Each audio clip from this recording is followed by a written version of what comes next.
আসসালামু আলাইকুম ভিউয়ার্স, আশা করি সবাই ভালো আছেন। তো আমি ধরে নিচ্ছি আপনি অ্যাজ এ কন্টেন্ট ক্রিয়েটর। তো আপনি মনিটাইজেশনের জন্য আবেদন করার সময় যখন এই আপনার যে দ্বিতীয় পদ্ধতি ছিল বা স্টেপ ছিল দ্বিতীয় নাম্বার, তো এখানে আপনাকে যে অ্যাডসেন্সের একটা অ্যাকাউন্ট ক্রিয়েট করতে হবে। তো আপনি আপনার অ্যাডসেন্স অ্যাকাউন্ট নেই কই জন্য ক্রিয়েট করার জন্য দিয়েছেন। তো করার জন্য দেওয়ার পর এখন দেখতে পাচ্ছেন যে আপনি যখন আপনার তথ্য বা ইনফরমেশন দিয়ে সাবমিট করতে গিয়েছেন, তো সাবমিট করতে যাওয়ার পর দেখতে পাচ্ছেন এখানে কিন্তু বলেছে যে ও নো সামথিং ওয়েন্ট রং, এবং এখানে বলছে can not complete the transaction, please fix issue with your payment profile. তার বলছে এখানে বলছে QR-CBAT-11। এখন এখানে আমি আপনাদের মূল বিষয়টি বলি যে আপনি যখন আপনার অ্যাডসেন্সে একটা অ্যাকাউন্ট খুলতে গিয়েছেন, তো তারা আপনার এইটি ফলস বা স্প্যাম ধরেছে, এই জন্য আপনার অ্যাডসেন্স অ্যাকাউন্ট খুলতে দিচ্ছে না। তো এই জন্য কিন্তু আপনি এখানে আটকে গিয়েছেন। এখন আর দেখতে পাচ্ছেন আপনি যদি এখানে ওকে ক্লিক করেন, তো ওখানে ক্লিক করার পরে এখন দেখতে পাচ্ছেন বলছে we apologise for the inconvenience. তারপর বলছে যে but we are unable to the process your request at this time, our engineers have been notified of this problem and will work to resolve it. এখন দেখতে পাচ্ছেন যে এটা আসলে ওরা যাই বলুক আপনার কোনো লাভ নেই, এখানে আপনাকে দিবে না। আপনি যতবারই এখানে কিন্তু এই সাবমিটে ক্লিক করবেন ততবারই কিন্তু এখানে আপনাকে দেখাবে যে অন্য something went wrong, can not complete the transaction, please fixed issue with your payment profile. তো এখানে এই যে আপনি যদি এই QR-CBAT-11 এই কোড নিয়ে আপনি ইউটিউবে সার্চ দেন বা গুগলে সার্চ দেন, তাহলে দেখতে পারবেন যে আপনার অসংখ্য রকমের ভিডিও আছে। আমি কিন্তু আপনি প্রপার কোনো জায়গায় ইনফরমেশন পাবেন না। তো আমি এই বিষয়ে যখন আমি সমস্যার সম্মুখীন নিজে হই, তো হওয়ার পরে আসলে এই এই সমস্যাটাকে কীভাবে উদ্ধার পাওয়া যায়, সে বিষয়ে কিন্তু অনেক দরাদরি করি, আমি অনেক ইউটিউবের সাথে কথা বলি। তো আপনি যে আমার ভিডিওটা ক্লিক করেছেন, আসলে আপনি সঠিক জায়গাতে এসেছেন। আমি একবারে আপনাকে 100% প্রমাণ সহ দেখিয়ে দেবো যে কীভাবে আপনি এই প্রসিডিউরটা ফলো করলে আপনার আসলে এই সমস্যাটা একদিনের মাধ্যমে আপনি সমাধান করতে পারবেন। তো সর্বোচ্চ আপনার 48 ঘন্টা সময় লাগতে পারে। তো আপনার কিন্তু 48 ঘন্টার আগেই আপনার এই সমস্যাটি সমাধান হয়ে যাবে। তো কিভাবে আপনাকে এই সমাধানটা করতে হবে সেটা এখন আপনাকে দেখাবো, এবং আমি যে এই সমস্যাটি পড়েছিলাম এবং আমি যে সমাধানটা পেয়েছি এটা আপনাদেরকে প্রমাণ সহকারে দেখিয়ে দেবো যে আমার অ্যাকাউন্টটা কীভাবে আমি ভেরিফাইড করে নিয়েছি। তো দেখতে পাচ্ছেন যে আপনার যদি এরকম আসে, তো আসার পরে আপনাকে প্রথমে যেটি করতে হবে, আপনাকে আপনার ইমেইলে চলে যেতে হবে। মানে আপনি আপনার যে ইমেইলে আপনার করা ছিল, মানে আপনার যেই ইমেইল দিয়ে আপনার অ্যাডসেন্স খুলতে চেয়েছেন, সেই অ্যাডসেন্সে আপনার সেই আপনার অ্যাকাউন্টে চলে যাবেন। আপনার তো সেই অ্যাকাউন্টে যাওয়ার পরে আপনি দেখতে পাচ্ছেন যে এখানে কিন্তু আপনাকে বলে দিয়েছে, দেখতে পাচ্ছেন যে এখানে কিন্তু আপনার একটি চলে আসছে যে আপনি দেখতে পাচ্ছেন যে আপনার সামনে কিন্তু এরকম একটি মেইল চলে আসছে, যেমনটা দেখতে পাচ্ছেন যে গুগল পেমেন্ট নামে একটি আপনাকে মেইল করেছে, এবং এখানে বলছে শুধু আপনি এখানে ক্লিক করেন। তো করার পর এখন আপনি এখানে দেখতে পাচ্ছেন যে এখানে কিন্তু আপনার তারা বলে দিয়েছে যে আপনি যদি একটু লক্ষ্য করে দেখেন, এখানে বলছে যে গুগল পেমেন্ট। তো দেখতে পাচ্ছেন এখানে কিন্তু অনেক রকমের অনেক কিছু লেখা আছে।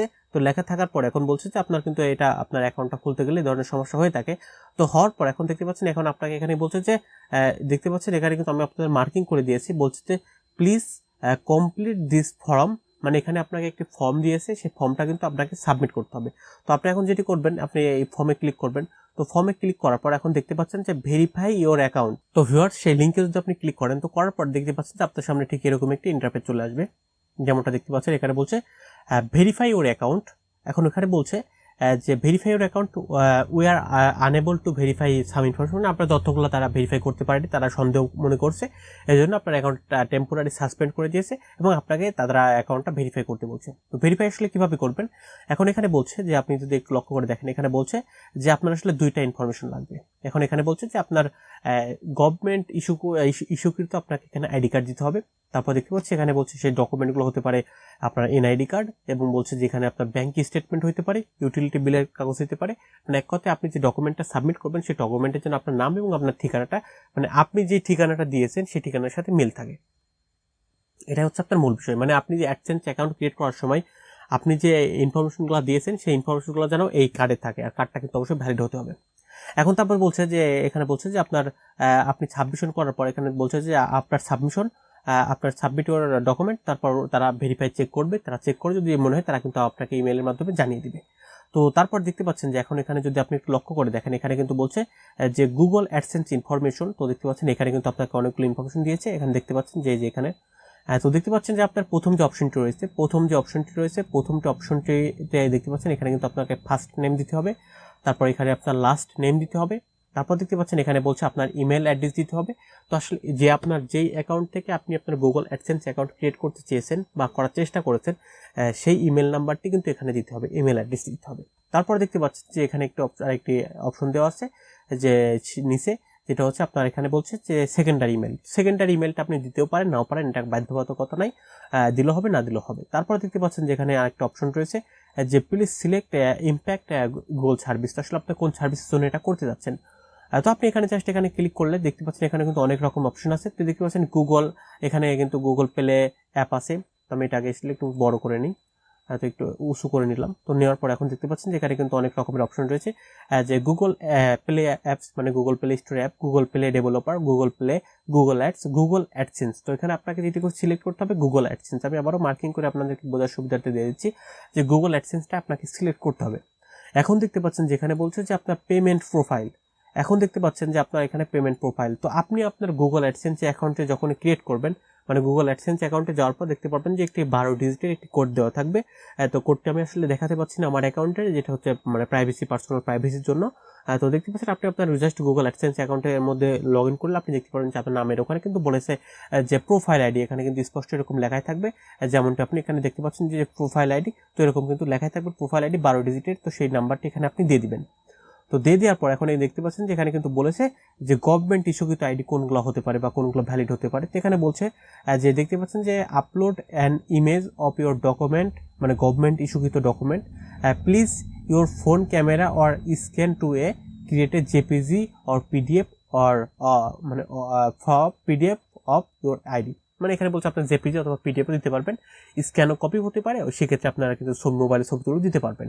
এখন এখানে বলছে যে অ্যাকসেপ্টেবল ফর্মস ফর আইডি, মানে কোন ডকুমেন্টগুলো অ্যাকসেপ্টেবল তাদের কাছে। তো দেখতে পাচ্ছি এখানে বলছে প্রথমে ড্রাইভিং লাইসেন্স, তারপর বলছে পাসপোর্ট ইনফরমেশন পেজ, তারপর বলছে আপনার national identification card, national ID card, তারপর বলছে এখানে বলছে স্টেট ইস্যু আইডেন্টিফিকেশন, এটাও আপনার one kind of voter ID কার্ডের মতো। তারপর বলছে পার্মানেন্ট রেসিডেন্ট কার্ড, তারপর বলছে আপনার আদার গভর্নমেন্ট ইস্যুকৃত কার্ড যদি কোনো ইস্যু থাকে।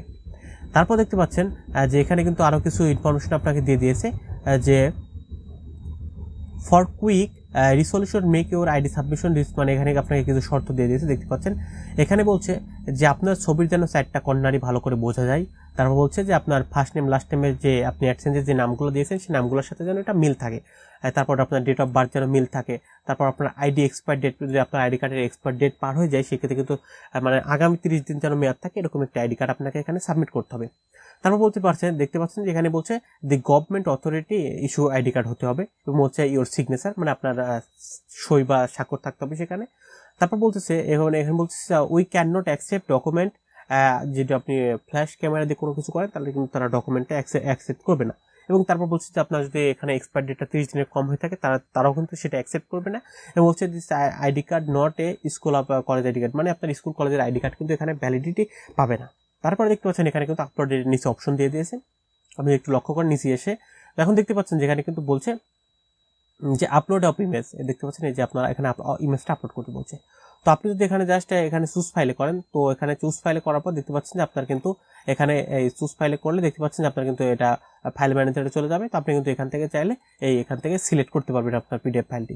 তারপর দেখতে পাচ্ছেন এখানে বলছে যে does your ID card show home address, মানে আপনার এনআইডি কার্ডের ফ্রন্টে কি আপনার এই ছবিটি আছে। তো আপনি যদি থাকে তাহলে ইয়েস করে দিবেন, আর না থাকলে আপনি নো করে দিবেন। তো নো করে দিলে দেখতে পাচ্ছেন আপনাকে পুনরায় আরেকটা অপশন দিয়েছে আপলোড করে।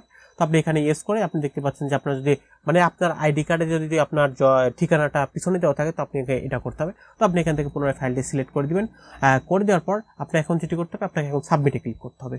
তো তারপর আপনি পুনরায় একবার রিচেক দিয়ে নেবেন যে আপনার যে তথ্যগুলো দিচ্ছেন সেই তথ্যগুলো সঠিক আছে কিনা, আপনি পুনরায় একবার চেক করে নেবেন। চেক করে নেওয়ার পর তারপরে সাবমিট করবেন। তো ভিউয়ার্স, সবকিছু ঠিকঠাক থাকলে আপনি এখানে জাস্ট যেটি করবেন সেটা হচ্ছে সাবমিটে ক্লিক করবেন। তো সাবমিটে আপনি ক্লিক করার সাথে সাথে দেখতে পাচ্ছেন যে এটা আপনার লোডিং হচ্ছে, হওয়ার পর দেখতে পাচ্ছেন যে your email has been sent, মানে আপনার মেলটি সেন্ড হয়ে গিয়েছে এবং তারা আপনাকে একটি ফিরতি এসএমএস পাঠাবে, তারা আপনাকে একটি ফিরতি মেল পাঠাবে। তো আপনি যদি পুনরায় এখান থেকে আপনার ইমেলে লগ ইন করেন, তো আপনি আপনার ইমেলে লগ ইন করার পর তো আপনি আপনার মেলে লগ ইন করলে দেখতে পারবেন যে এখানে বলছে thanks for responding to the information request we have received your document and we will respond to your submission within 48 ঘন্টা। Thank you for your patience. এখন এখানে বলছে যে আপনাকে 48 ঘন্টার মধ্যে তারা কিন্তু জানিয়ে দেবে যে তারা এখন কি সিদ্ধান্ত নেয়। তো এখানে আপনার যে ডকুমেন্টটা সাবমিশন করেছেন সেই ডকুমেন্টটা তারা পেয়েছে, এটাই তারা আপনাকে জানিয়ে দিয়েছে। তো এখন আমরা একটু অপেক্ষা করলে দেখতে পারবো যে 48 ঘন্টার মধ্যে আমাদের কিন্তু জানিয়ে দেবে। তো আমার আসলে একদিন সময় লেগেছিল, 24 ঘন্টা 30 ঘন্টার মতো সময় লেগেছিল। তো তারপর আমাদের কিন্তু জানিয়ে দিয়েছে। তো এখন আমরা যদি আপনাদেরকে সেটি দেখাই, তো ভিউয়ার্স যেমনটি দেখতে পাচ্ছেন বলছে যে অ্যাকাউন্ট ভেরিফাইড, বলছে thanks for responding to our request for information, we received your document and can confirm that your account has been reactive, we appreciate your concern cooperation. তো দেখতে পাচ্ছেন যে আমাদের কিন্তু অ্যাকাউন্টটা ভেরিফাইড হয়ে গেছে। তো এখন কিন্তু আমাদের কাজ শেষ, মানে আমাদের যে আর কোনো সমস্যায় থাকবে না। তো এখন যদি আপনি পুনরায় যেটি করতে হবে সেটা হচ্ছে আপনার পুনরায় আপনার গুগল অ্যাডসেন্সে দিতে হবে। তো অ্যাডসেন্স দেওয়ার পর যে আপনি যেটি আবেদন করেছিলেন, তো আপনি এখন জাস্ট সেটিতে করলে যে আপনার সাবমিটে করলে আপনার কিন্তু ইনফরমেশনটা হয়ে যাবে। তো সেটা এখন আমি আপনাদেরকে দেখাবো যে কিভাবে আপনি এটি করবেন। তো চ্যানেলে আপনি আসার পরে, চ্যানেলে আপনি আসলেন, তো আসার পর আপনাকে আর্নে চলে যেতে হবে বা মনিটাইজেশনে চলে যেতে হবে। তো তারপর দেখতে পাচ্ছেন এখানে আপনি জাস্ট যেখানে যেটি করবেন সেটা হচ্ছে স্টার্ট করবেন। করার পর দেখতে পাচ্ছেন যে আপনার যেহেতু অলরেডি অ্যাকাউন্ট খোলা আছে, তো আপনি এখানে দেবেন GS I have already exist account. তো করার পর দেখতে পাচ্ছেন আপনার যে অ্যাকাউন্টটা, সেই অ্যাকাউন্টটা আপনি এখান থেকে সিলেক্ট করে দিবেন। তো করে দেওয়ার পর দেখতে পাচ্ছেন এখানে আপনার সকল তথ্যগুলো দেখাবে। তো আপনি অ্যাকসেপ্ট অ্যাসোসিয়েশন ক্লিক করবেন। তো করার পরে দেখতে পাচ্ছেন যে আপনার কিন্তু এখানে সকল অ্যাকাউন্টগুলো দেখাবে। তো দেখতে পাচ্ছেন এখানে কিন্তু আপনার সকল তথ্যগুলাই কিন্তু এখানে লোডিং হয়ে দেখাবে। তো আপনি এখানে সকল তথ্য দেখানোর পর এখন যেটি করবেন, আপনি এখানে জাস্ট সাবমিটে যদি ক্লিক করেন, তো সাবমিটে ক্লিক করলে দেখতে পাচ্ছেন যে রিডাইরেক্টিং টু দ্য ইউটিউব, যে আমাদের যে প্রবলেমটা ছিল যে আপনার সাবমিটে করার পর হচ্ছিল না, এরর আসছিল, সেটা কিন্তু এখন আর আসবে না। তো দেখতে পাচ্ছেন যে আমাদের যে পুনরায় আপনার যে ইউটিউবের যে পার্টনার প্রোগ্রামের যে আমাদের মনিটাইজেশনের সেগমেন্টে সেখানে নিয়ে গেছে, এবং এখানে দেখতে পাচ্ছেন যে আমাদের যে দ্বিতীয় ধাপটি কিন্তু এখানে দেখাচ্ছে যে নট স্টার্ট ছিল, কিন্তু এখন এখানে দেখাবে, দেখবেন যে হচ্ছে মানে কয়েক সেকেন্ডে, হয়তো 30 সেকেন্ডের মতো সময় লাগতে পারে। দেখতে পাচ্ছেন অলরেডি কিন্তু দেখাচ্ছে যে ইন প্রোগ্রেস, তার মানে আপনার এটা কিন্তু সফলভাবে হয়ে গিয়েছে। তো সফলভাবে হয়ে যাওয়ার পর এখন যদি আমি আপনাদেরকে দেখাই, তো আপনি স্ক্রিনে যেমনটি দেখতে পাচ্ছেন যে আমাদের কিন্তু দ্বিতীয় ধাপটি কিন্তু ডান হয়ে গেছে, এবং তৃতীয় ধাপে কিন্তু আমাদের গেট রিভিউ নিয়ে নিয়েছে। তো এভাবে কিন্তু আপনি এই সমস্যাটি সমাধান করতে পারেন। তো এটা কিন্তু 100% আমি কিন্তু অলরেডি প্রমাণ সহ দেখিয়ে দিলাম যে আপনি কীভাবে এই সমস্যাটি সমাধান করবেন। তো ভিউয়ার্স, যদি ভিডিওটি আপনার ভালো লাগে থাকে তাহলে অবশ্যই আপনি একটি লাইক করবেন, এবং চাইলে আপনার বন্ধুদের সাথে শেয়ার করতে পারেন যারা মনিটাইজেশন আবেদন করতে যে এই সমস্যার সম্মুখীনটি হয়। তো ভিউয়ার্স, আজকে কথা বাড়াচ্ছি না, আপনারা অবশ্যই চ্যানেলটি সাবস্ক্রাইব করে পাশে থাকা বেল আইকনটি প্রেস করে দিবেন, যাতে পরবর্তী কোনো ইনফরমেটিভ ভিডিও আপলোড করলে আপনি সবার আগে পেয়ে যান। তো আজকের মতো এখানে বিদায় নিচ্ছি। আল্লাহ হাফেজ।